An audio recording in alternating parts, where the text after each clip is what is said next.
Hi everyone, it's Wezi here. Today's video, I'll be talking about the 6 top tips that you should use when you're applying for a job in the UK. Make sure you use these. They can be helpful. So I won't waste much of your time. The first point is be serious. I'm not implying that you haven't been serious in the past if you have been trying to apply for jobs in the UK, but I want you guys to get me here. What I mean by being serious is take a different approach when you're applying for these jobs. Because one thing that I've noted is sometimes I use to the basic application of they're requesting for a CV, they're requesting for a cover letter, and then you send those and then you're done. But then if you're applying for a job in the UK, you find that it's somehow different because it's either you're applying from the website or on a job portal, and then you have to answer like essays, you have to answer questions. Sometimes you take the very same approach that we have of just do it quick, send the CV, send the cover letter, you're done. Trust me, if that's what you do, I'll be honest to say you may not get the results. Take your time. Don't be quick about like, let me just finish applying and let me be done with this. No.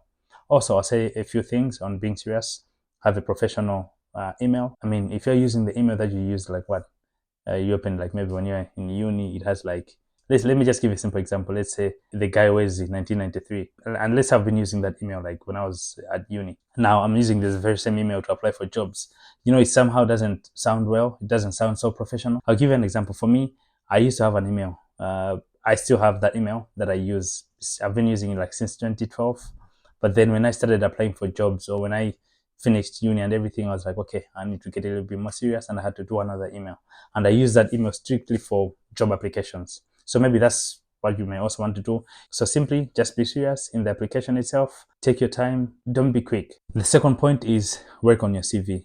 Now, I've said this point like over and over, but I still have to reiterate it to say, like, for each and every job application that you do, make sure that you change the CV, that it should align itself to the job application. Now, I'm not saying you should like change the whole CV. Like what I do myself, I have like one CV, what I call the master CV.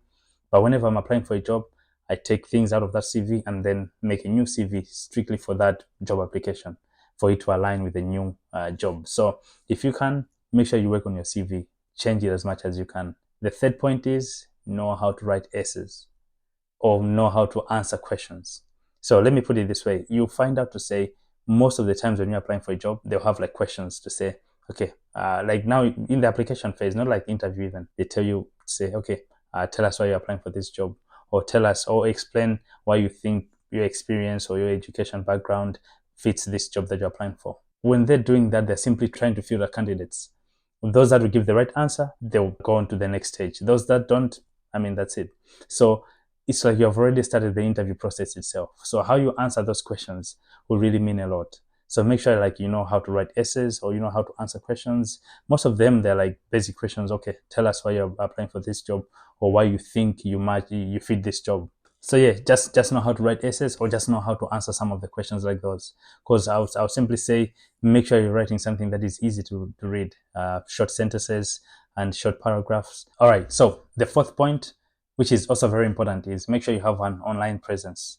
Now, when I mean online presence, I really mean, yeah, being on the social media, and make sure you're showing some professional side of you. I would recommend LinkedIn. LinkedIn is like more of like the professional side of social media. So the more you are on LinkedIn, it's like you have a presence. Because one thing that I've noted is when you apply for jobs in the UK or in the USA, the recruiters, they go onto your LinkedIn profile to see. So let's say they search Wezi Munkondia and then they don't find you on LinkedIn, they'll be like, oh, like this man is still living like in old ages. He's not even having an online presence on LinkedIn. But then if they search Wezi and then they're able to see, okay, I write things about procurement, I write things about this or different things, they know that, okay. So yeah, I think we have someone who is somehow having an online presence. So make sure you have an online presence that somehow shows the professional side of you. So what I normally do is I post my LinkedIn link on my, or I always put it on my CV. I'll simply say, make sure you have an online presence. I will recommend LinkedIn.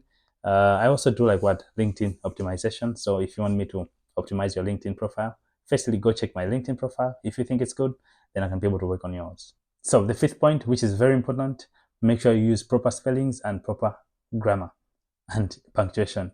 Guys, this sounds so simple, but let me be honest, this is very profound and very, very important in your job application, because this somehow brings back to the first point that I said, being serious. You're able to see someone who is serious and you're able to see someone who is not. Yes, there's room for error. You can have like one mistake in your essay. That's okay. But then if you have like multiple errors in your writing or in your essays, trust me, that will somehow sound off as one, you did not proofread, or you're just not serious. So this really means you have to painstakingly look at your essays and check your answers. If you have to send it to a friend, send it to a colleague to say, you know what, I'm applying for such a job, can you please proofread for me? That also helps. The last point, which is a very important point, guys, if you haven't taken any points of what I've said, you should get this one. Simply follow instructions. I'll say it again. Follow instructions. This sounds simple, but guys, let me be honest. As I said, sometimes we're quick, we're used to our ways of like just print a CV, print a cover letter, then post it, then you're done. Or just send an email and attach the CV as well as attach the cover letter, and then we're done. Sometimes we're used to this way of doing things that sometimes we don't even read instructions. You go online, you log in, you sign in, and they're telling you, this is how you should answer the essay. I remember like I was applying for a certain job in US. They said, this is how you should, they even had a video to say, this is how you should answer your questions. Like they were telling you should do A, B, C, D. So what I'm simply saying is sometimes we don't follow these instructions because we're used to our old ways of doing things. Guys, trust me, I'm saying this again, follow the instructions. Sometimes it may be as simple as, upload your CV in such a format. Like maybe it should be PDF, it should be whatever format. And then you find yourself maybe uploading Word document when they said you should upload a PDF. So it's simple things. They sound simple, like, who cares? But trust me, guys, it's like you're being filtered. If you don't follow one instruction, they take you out. So make sure you follow the instructions when you're applying for a job in the UK or anywhere else. Even like, just make sure you follow the instructions. All right, guys. So these were the tips for the day. I hope they are very helpful. I hope they'll help you in your job application. If you find this information very helpful, you may want to subscribe as well as hit the notification bell so that you shouldn't miss any videos that I post. Also, if you have any other question that you'd want me to address, put it into the comment section below so that I should be able to address it. I'll see you guys again in the next video. Peace.